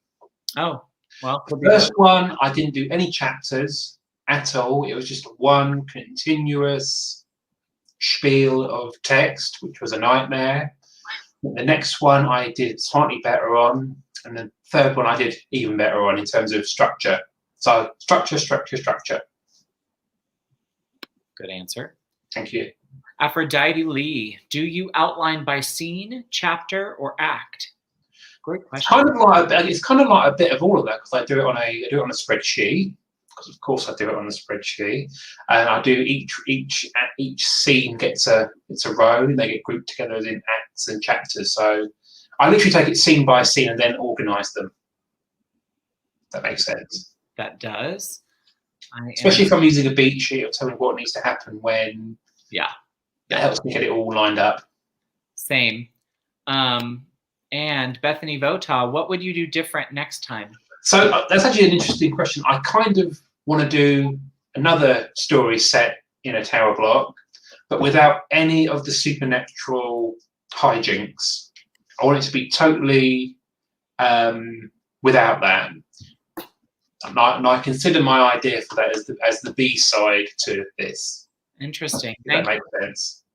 Thank you for the question, Bethany. Martin just stepped in and asked, what font do you write in? And did you have a say in the cover font? And also, did you like the fonts in general? Is this the same Martin from your launch video that I watched? It is. He is such a goose. What font do I write in? Definitely Comic Sans. Brave. Underlined in bold. Brave. Brave. Your editors must love you. Question: what book took you the longest to write, and which story that you've worked on was the quickest? I think the longest has been the Thaw. I started that in 2016, so that's kind of been like an off and on kind of thing. This 6 months, boom, start to finish. Wow. From blank page to being in a book, and I was really pleased with getting that out so quickly. Do you prefer reading books that have chapters? Yes. I think one of the worst books I've ever read was The Road by Cormac McCarthy. Oh, that book irritated me so much. I mean, the first page just use bloody punctuation. That's not for me. This question is all for you. Not soon enough. Isn't that the truth? Okay. Aphrodite Lee, truer words were never spoken. They are excellent. What was your aha moment, if any, during the writing process? During this process, it's just kind of when you're in a scene, you're not quite sure how to get where you want to get, and then suddenly a scene goes in a totally different direction. So there was a scene in this between Crystal and TJ. I think you know the scene. Yeah. That took a real turn, and I wasn't sure whether to include the whole thing, because it got quite heavy quite quickly. I like it. I was really I should tell you about the uncut version then. And I was thinking, can I actually put this in? Do I have the nuts to put this in? And I kind of thought between draft 1 and draft 2, I thought, how can I make this serve the story a bit better to make it worth including? Because my attitude towards like gratuitous violence and sex and stuff like that is it has to serve the story. Don't just have it for the sake of having it. If that makes sense. Yep. So, yeah. Do I have any other genres that I want to write? Definitely hardcore space erotica. Now, I think I've kind of been off fantasy for a long time. I kind of think I would like to give it a go again, because I've been a big on fantasy ever since I read Lord of the Rings, and I fell asleep reading it. Listen, I'm the first person. I feel like I'm saying heresy here when I say Lord of the Rings. Not here. I get all the hate. That's why I'm quitting doing book videos, because I don't like a lot of the ones that people are like, you have to love this book, and I'm like, it was shit. There's lots of popular books I don't like. Dune by Frank Herbert. Oh my god, that was so boring. I have several that I'm like, I just didn't. Neuromancer by William Gibson. Oh, that was a mess. Yeah, I mean, there's The Martian. I didn't love The Martian. I never get out for that. That was a really good book. Didn't love that one. Ready Player One was really good. That was decent. Yeah, I'll agree there. You're probably old enough to appreciate that more than me. But yes, much older. When can we expect your poetry collection? It's coming out on the 1st of Never. Oh, come on. Did you have to write poetry in your program, by the way? I had to study various forms of poetry, all of which I totally loathed. Honestly, that would have been why I would have never done a creative writing. If I wanted them to just focus on the blooming writing, focus on the craft, not all this poncy bollocks. I mean, I finally said bollocks. I love that people like poetry, but come on. I mean, poetry. I mean, if you've got a point to make, just write it down. Don't leave half the work to me to read between the lines. I mean, the best poem I wrote at university, because I was forced to, I wrote it about fonts. Comic Sans or that worked. Comic Sans, Times New Roman, Impact, and it was pretentious as hell. Because the thing is, getting into poetry, like, you have to adopt that kind of like pretentious, broom up your ass kind of attitude, don't you? And that was not for me. I'm very humble, if you know what I mean. I love it. I'm good. What would you? I call a spade a spade. I appreciate that about you. What would you say is the biggest improvement in your writing process? Biggest improvement is outlining, because when I was outlining the Thaw, for instance, it was a very basic blank page, beginning, middle, and end, and I just kind of made it out, and that was really difficult. It took a long time. So now I've got this new process, beats, scenes, all that sort of stuff. It's going to make my turnaround a lot quicker and a lot more consistent, because I don't want to rely on my intuition anymore, because that is going to leave me very rapidly, I imagine. Oh, this question is phenomenal. Nana's killing it with questions, but this one's really, really good. I love it. If you were querying, what would be your elevator pitch? It depends which book it's for. Well, the one you're considering to query. 3 sentences. It's set in a post-apocalyptic North America. The government is kidnapping the children. One man must save his wife and the world. Love it. How's that? That's good. And, you know, there, like I said before, many elements of truth to that. Okay, what was the best writing advice you would give besides just write? Good question. Apart from just write, that is the popular writing advice, isn't it? I think that kind of just that doesn't actually help to say just write, because if you're literally sitting at the keyboard, you're thinking, what do I do? I think apart from just writing, you just have to. If you've got a story in you, you can get it out of you. And everyone's got a story, because a lot of people seem to think, oh, writing, that must be for someone who's got an English degree or someone who did this. No, I think anyone can write a book, really. Not just me. I mean, the fact that I've got an English degree, I don't actually feel like it helps me massively. It's kind of like an icing on the cake to that. Yeah. Well, that's interesting. What is a tidbit of writing advice you despise? I'm kind of getting a bit fed up of show, don't tell, because that's kind of like a little bit hackneyed, I think. Because you are telling a story. I've tried to tell people show, don't tell, and then I'm thinking, but you are telling a story. It is storytelling. So do you have to tell it? It depends on the kind of voice you're going for as well. So that can be like an easy thing to say. Yeah. It's easy to sort of throw out there without really thinking of the context. I think show and tell is advice that's very specific to the piece that you're working on, the voice, the way the writer is, their own rhythm. With this, I was trying to sort of show you what was happening, but there are some instances where you have to tell, right, or allude to, right. That's fair. Writing preferences: pen and paper or computer? I did try writing one flash fiction by pen and paper, and my wrist was killing me at the end of it. So I type away. People who type books on iPads, there's something wrong with you. Yeah. You have some kind of sadomasochistic inclinations. What is wrong with you? Get a keyboard. Same with people who write on their phone. I have a laptop and a computer, and that's about it. Yeah, I approve of this message. Just give me a plug to plug into, and I'll be fine.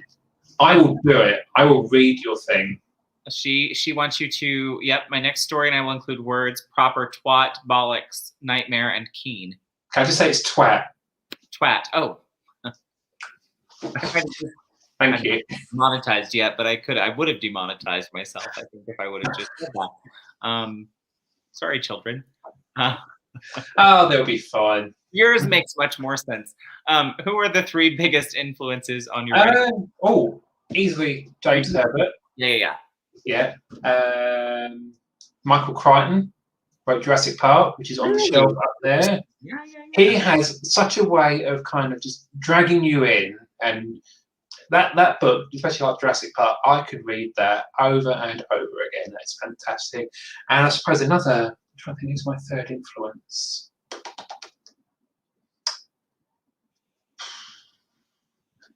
I would say Lee Child, because I read a lot of his books. I like how he does it. His formula is fine. I know exactly what I'm getting in for there, and I get what I want. Then I move on to the next one. So I am not literary at all. I just want to read good stories. Yeah, same. I didn't see Michael Crichton. That's interesting. That's a good, pleasant. I've got a big sort of author crush on him, to be honest. Oh, yeah. He's great. I love a lot of his stuff. Truth. I'm slowly getting his books is a bit difficult because a lot of them, for some reason, aren't in print anymore, whatever. But he wrote some good stuff. I'm underrated. Agreed. I like this question. If you were querying, what would be your title comps? What's a title comp? A comparative title, so a book that would be similar. So if we're going with the Thaw, you could say it's a bit like, or in the style of a writer. It's a bit like, there's a bit of RoboCop in there. There's a bit of, what's the one? The Girl with All the Gifts. That was a really good book. There's a bit of, I've got a big list of influences. Let's see if I can find it. While you're doing that, I'm going to read after the comment. I truly believe anyone can write a book. Sure, there are rules to grammar and such, but I think style goes a long way as well. Considering people will like and hate it anyway, you got to kind of do you. That is some 100% solid craft advice if I've seen it. Yes, I try all the time to tell people don't tell is a balancing act. It is. I think that's really good. Oh, and this is I think the trouble with, if you don't have any style, you're literally writing an instruction book. It's like the two schools of thought are, there's purple prose where it's overwritten and overdone and there's beige prose where it's literally like reading an IKEA instruction book, and it's just not what we want. I cannot find my inspiration, which is really bad. Well, that's okay. Here's a good question for you. What is your favorite book as a child? My favourite book as a child would be Harry Potter #3. That was the best one. Interesting. And my favourite book now, that is a really... Yeah, what's your favorite read of like the year or whatever? I haven't read too much this year. I mean, I do end up rereading a lot. I mean, the James Herbert, The Fog. I mean, this has... I know I keep holding this up, but this has some real memorable scenes in there. There's the scene in the gym. There's the scene in the church that will really sort of, be like, did he do that? And he did. I think of books. Jurassic Park. Misery by Stephen King. What a wonderful book. It's a shame The Shining was awful. So he has good days and bad days. Yeah, that's fair. Ben's making a good point here. Yeah, it is a good point. Show, don't tell. Show them with your words that you tell. It is storytelling, isn't it? And he does a very good job at telling stories about trolls. Would you say you have a writing routine? I'm trying to get one. I'm trying to just sort of write stuff. I mean, this week, for instance, I've been writing the Foundations, the prequel to Nightmare Tenant, and that's been because I've not been at work this week, which is kind of nice. I've kind of lined up quite nicely. I've just been getting up, write in the morning, write in the afternoon, write in the evening, have at least 3 sessions to achieve my goal. And it's about setting a realistic goal as well, not one that's going to punish you if you don't miss it. How do you feel about book bans? It depends which book's being banned. No, I don't think books should be banned. I don't either. It's a bit like with this whole sort of working from home thing. There was this sort of like phenomenon where people would have their camera in front of their bookshelf, because of course they did, and you get people saying, "Why's he got that book?" absolutely possible for you to own a book if you don't agree with it. Totally. Exactly. So I don't think books. Obviously, you know, it depends if the book is inciting hatred or violence, then might have a problem there. Or just explain the context, right? Yeah. I mean, What's the worst book I've got? I've got this one. Oh. Oh, this makes me real unpopular. Boy, he's getting dragged over here for Oh, I'm just sitting back and enjoying the show. quite a while because that guy. He is such a character. He's a hoot. Would you consider going to shelved manuscripts and revamping them? That's a great. Part of me wants to, because like my first book is like a sort of steampunk adventure. I'd love to redo it, but part of me also wants to be like always focus on new ideas. I don't want to be one of these people that works on the same idea for 10 years. Yep. And never ventures out of there. Yeah, totally. So I kind of would consider going back to old ideas and maybe just rewriting them with the skill I've got now. So I think this is a joke. This is actually one of my favorite books. So he loves The Count of Monte Cristo. That's one of my favorites. That was one of the books in high school that made me a reader. I will read it once you have read 50 Shades of Grey, Chris. Oh, I read that one. I read that one as well. So for university, I had to read Twilight. So I had to order that, and I thought, in for a penny, in for a pound. I got a pre-owned copy of 50 Shades. And I have to say that it did look very well enjoyed, shall we say. Let me just say I at least thought 50 Shades was better than Twilight. I didn't like Twilight at all, but that's okay. It's a different story for a different day. Okay, is there more in the Nightmare universe? I think there might not be a direct sequel, but there's going to be more things along those lines, I think. It was definitely left open to me. I mean, I said that I was going to write like a murder mystery thriller set in a supermarket. I worked in one for 10 years. I could work a lot of real life people into that, and may do. Please do. I will. My husband had to drag me out of our grocery store a couple of times because I was dealing with people it was none of my business, and they were trying to pick on our poor workers who were trying to tell them to just wear a mask. And I was definitely that person who was like, listen, bitch, they do not paid enough to deal with you and your bullshit today. Put on your mask. Anyway, love this question. Where do you draw the most inspirations from? Dreams, experiences, life, art, media, movies. Where's your creative well? Where do you go to refill? When I go to refill, my legit place where I go to kind of rejuvenate my sort of, creative energy is a hot shower. I've had so many ideas in there. I'm thinking, I need to get out of here and write these down quick. I'm soaking wet. Just recharges the batteries. But I think in terms of inspiration, is it just because you're alone and quiet? Is it just because it's a quiet space where you're sort of like alone with your thoughts? You're just kind of cleansing, I suppose, in a literal sense you are. But I've had moments where I've had dreams where I've woken up from the dream and thought, I need to write that down, because that is a very powerful thing, but it's also very transient, because you can be like, if you go back to sleep without writing that down or just putting it in your phone. I've had it once where I've literally gone to work early to write an idea down on the computer, because I need to kind of get it out, if that makes sense. Oh, I mean, I definitely understand the write it or lose it. What is the one thing? There's possibly one thing I learned at university. That is about the whole. This is my last year. I learned about. We're doing a module on popular fiction. Finally, only took 3 years to get that far.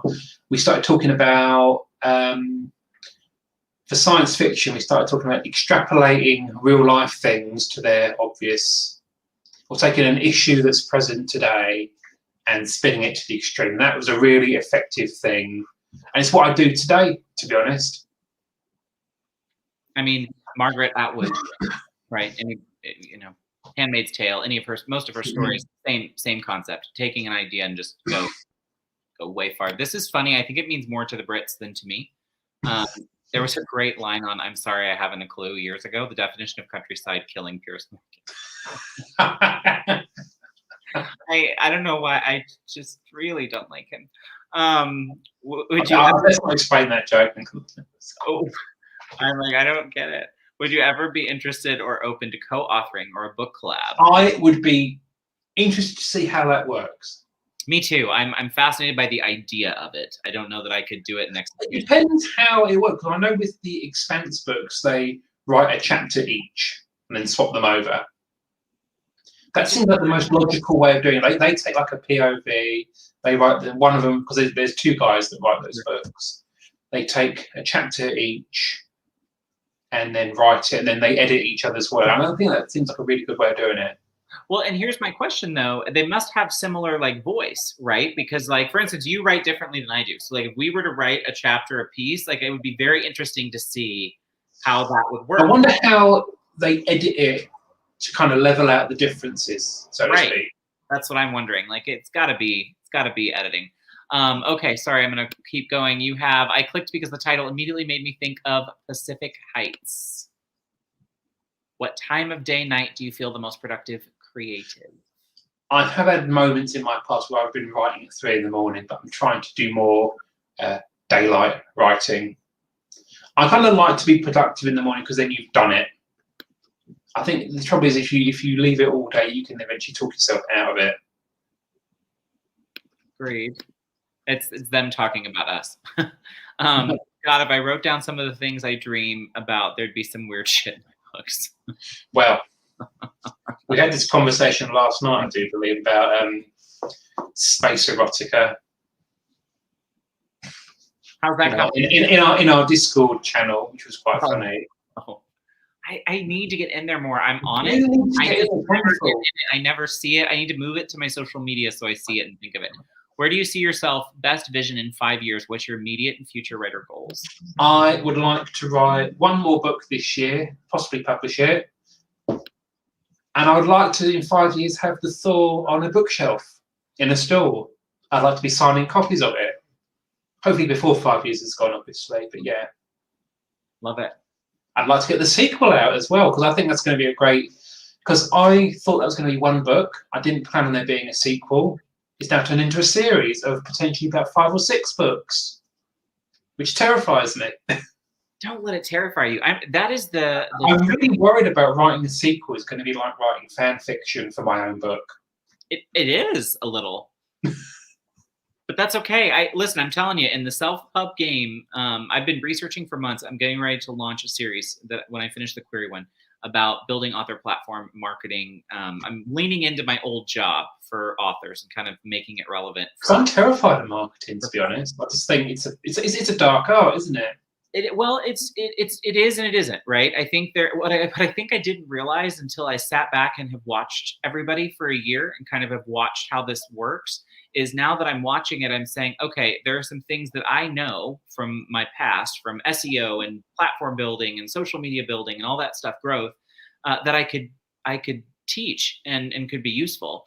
Yeah. But part of that whole decision to do that was watching this self-publishers go the series route, because the thing I've found from watching multiple of you guys really do successful self-publishing platforms for yourselves, it's series. I'm telling you, when you get to 3, 4, 5 books, that's when you start to see return on investment. Once you hooked them in with the first one. Correct. It's like a lost leader effect. And I've watched it. I've watched several self-pub folks who've been successful do it over and over and over again. And it works like clockwork. I mean, what I would say is I don't do this writing thing for financial gain at the moment. Yeah. I do it because I love doing it. Well, that's the goal. If I ever got to drop down to 2 days a week at work, that would be lovely, but we'll wait and see, shall we? Set realistic goals. Aphrodite wants to know where she can be invited to Space Erotica Talks. Ask Bethany for a link to her Discord where we have ruined it for everyone. Nothing wrong with fan fiction of your own stuff. I need to be the biggest fan of my stuff, so I need to be the best at writing fan fiction. Yes, agreed. But the thing is, I've been thinking about this sequel a lot, as like a sort of back burner thing. I'm thinking this is going to be really good. What inspired it? What inspired it? Like the idea for the sequel. Where did the nugget come from? I just thought, well, where do I pick up from the end of this book? Because I kind of left it at a cliffhanger. Of course I did. I thought, well, where does it go from here? And I kind of like want to invert a lot of the stuff you see in the first book. Like the shoe is going to be on the other foot. Which is going to be an interesting dynamic because in the Thaw, as Bethany will attest, I have wrecked some characters. I have truly put them through the grinder. Oh, which is wonderful. Yes. I would definitely say that, I don't know if they're technically the two main characters, but the parents of the kids definitely. Go What in this? Yeah. Oh, you mean in the next story? Gotcha. Yeah, no, that's in my unpublished book. I'm not sure what happens to the parents in this story. I don't think this would have a sequel, to be honest, because it would just be like treading the same ground again. But for the post-apocalyptic book that I've been sitting on for about 4 or 5 years now, it's time. I've had a lot of ideas thinking about that, which is really good. Before I get back to listener questions, because I had just had a few things that popped up I wanted to ask you real quick. Number one, would you write up or down age category? I would probably struggle to write Kidlit? I think I would struggle with that because my books have some very kind of like quite adult themes, not obviously that kind of theme, but some heavy stuff in it. I think that would be tricky without writing to like sort of like the very bottom. If that makes sense. Yeah, I kind of see my book as 16 to 65. You'll like this. Agreed. What's the hardest writing lesson you've had to learn? I think it's about taking the criticism, because when I published this first book, sort of like 7, 8 years ago, and it got a few bad reviews, you kind of take it personally, but then you have to kind of disconnect yourself from it, and you have to realize you're not going to make everyone happy at the same time. And I don't care that people don't like it. Yeah, it's up to them. At the end of the day, it's their loss. Right. 100%. It is what it is. True. I would say to anybody, even J.K. Rowling got bad reviews. There were people. Not being funny, she got turned down by 7 publishers. Right. So they're all picking themselves now. Right, and not everybody's going to like everything. So that's just. This is the thing. You don't have to like everything. You know, I don't particularly like fantasy, based on a bad experience with Lord of the Rings, which was so boring. I cannot tell you. Epic fantasy is hard for me too. I think high fantasy is very hard. I want to try a bit more urban fantasy or a bit more contemporary stuff. Me too. I mean, funnily enough, I read the first Game of Thrones book, and that was a lot better than Lord of the Rings. For sure. That was a lot better. What part of the writing process comes easiest to you? I think a lot of the setup is kind of easy, because the thing is you can get wound up with the setup. Like, well, just going to set up my folder for this project, but I think actually being at that sort of starting point where you've got all the plan in place and you can just go for it and write the first draft and be content, because I'm a bit of a perfectionist. I think it's not going to come out perfectly the first time. It's going to be awful. I can't write it. And I'm still sort of conquering that, because what is it that Ernest Hemingway said? The first draft of anything is shit. And it is. And oh, believe me, it is. I have Alternate Universe Tales of My Glass Corridor series. That's the ultimate fan fiction. That is great. Writing your own. What celebrity would you love to have had read your book? Write a blurb for you. Who would have been like your dream blurb from an author? You know what I mean? Well, sadly, James Herbert's dead. I was about to say James Herbert, so I'm glad I didn't say, well, James Herbert. He is dead, unfortunately, which is very sad. I thought she meant in terms of like the audiobook. I was thinking Liam Neeson would do a great job in the audiobook. I love Liam Neeson. Okay, that's fair. You and I talked about this before. We did. I am a big fan of paperbacks in this size, not the big one. This size is the proper size because it fits on my shelf. It is the standard size. I've literally started, when I buy books on Amazon, I started looking at the dimensions of the book. I'm getting really bad. Is it going to fit on that shelf? It better. That's really fun. But no, I do prefer paperback. I do think paperbacks just feel better.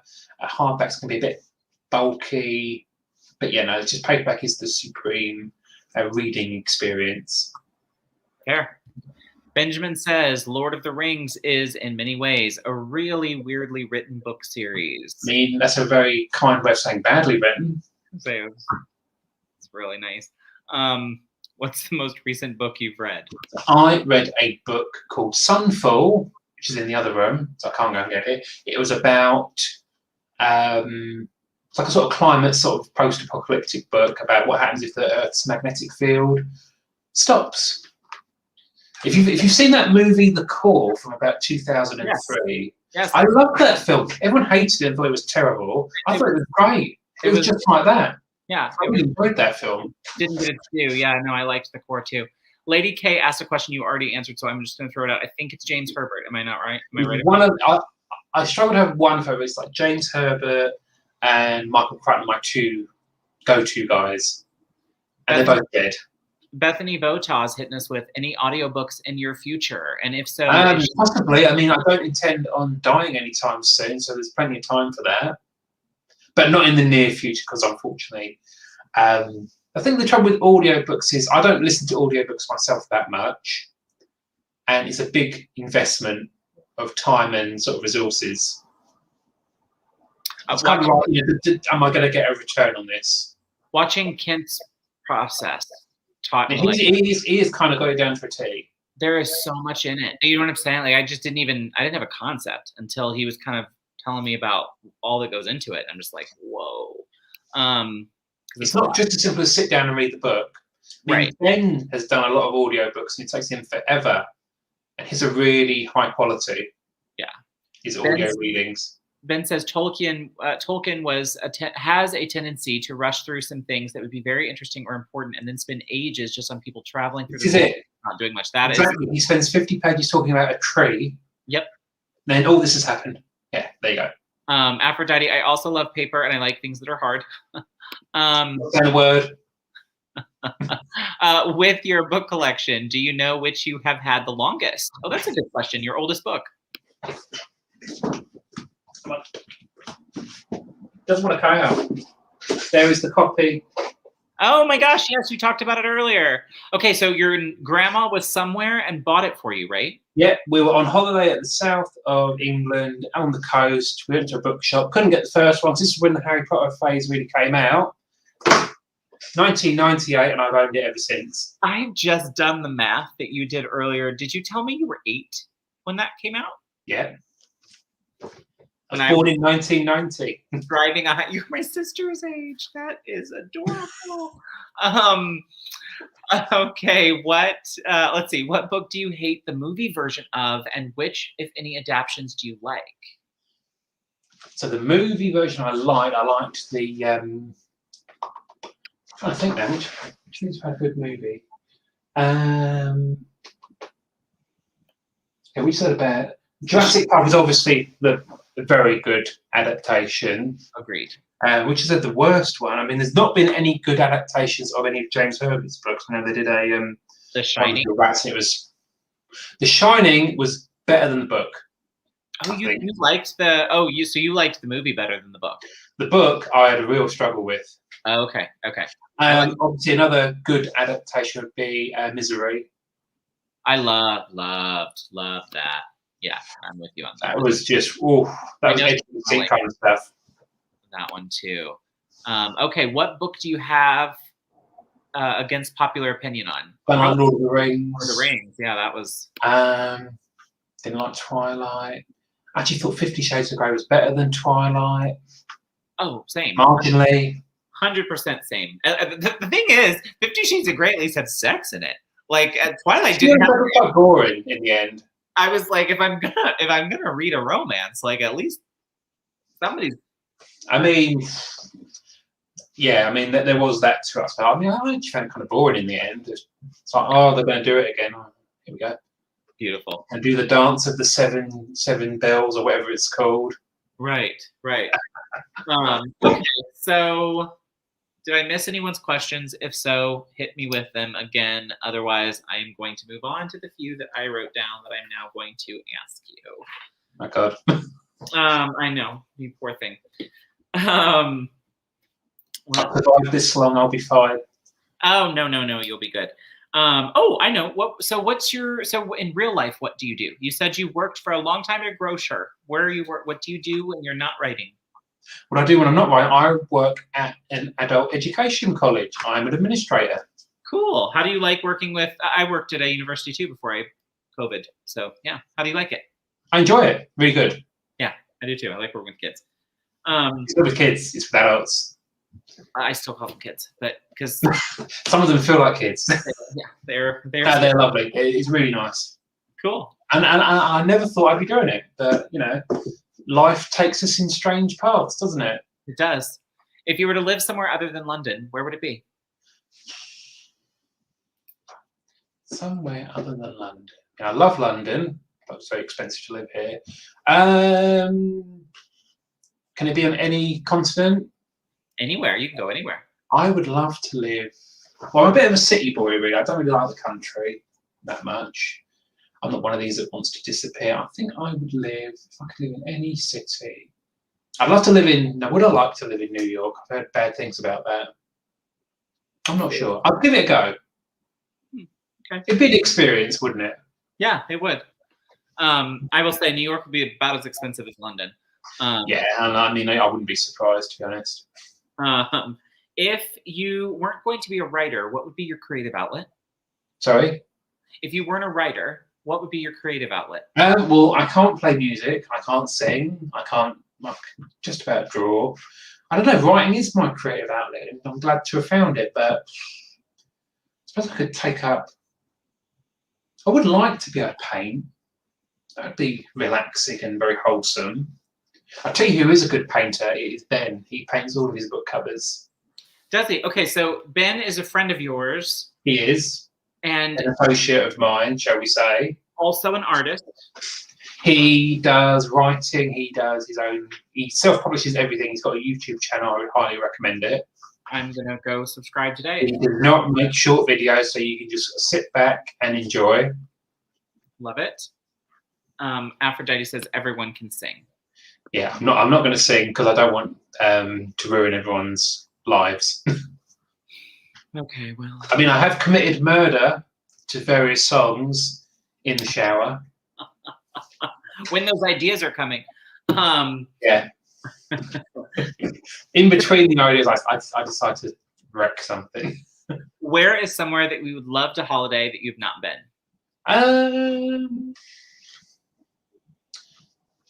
So I did have an idea this last year to go around the UK a bit, but I just switched off.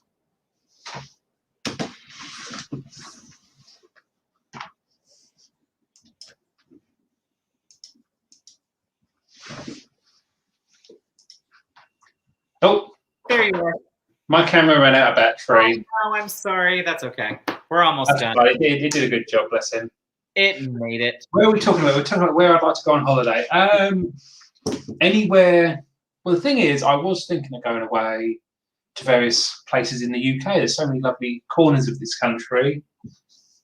I don't particularly like going abroad too much. I don't like the travel. It's a bit stressy. Yeah. So, okay. Just put it down as the UK, exploring my native country. It's not as big as your native country, but there's plenty of nice little spots. Size is overrated. So would you say library or do you purchase? Like, are you a book buyer or are you a I am a book buyer. I'm a book collector. I do like to keep my books in pristine condition as much as possible. I like a nice brand new paperback. I will literally, if I'm taking a book out, I will put it in like a library style plastic cover just to not wreck it. Yeah, that's fair. Early in the interview, you said that when you first published, you think you went a little too soon. What would you say you learned from that experience that you'd give some advice to anybody who hasn't hit publish yet? Editing, editing, editing. Because my first book that I published, where is it? This is the one I published in 2013. This thing is dreadful. I like the cover.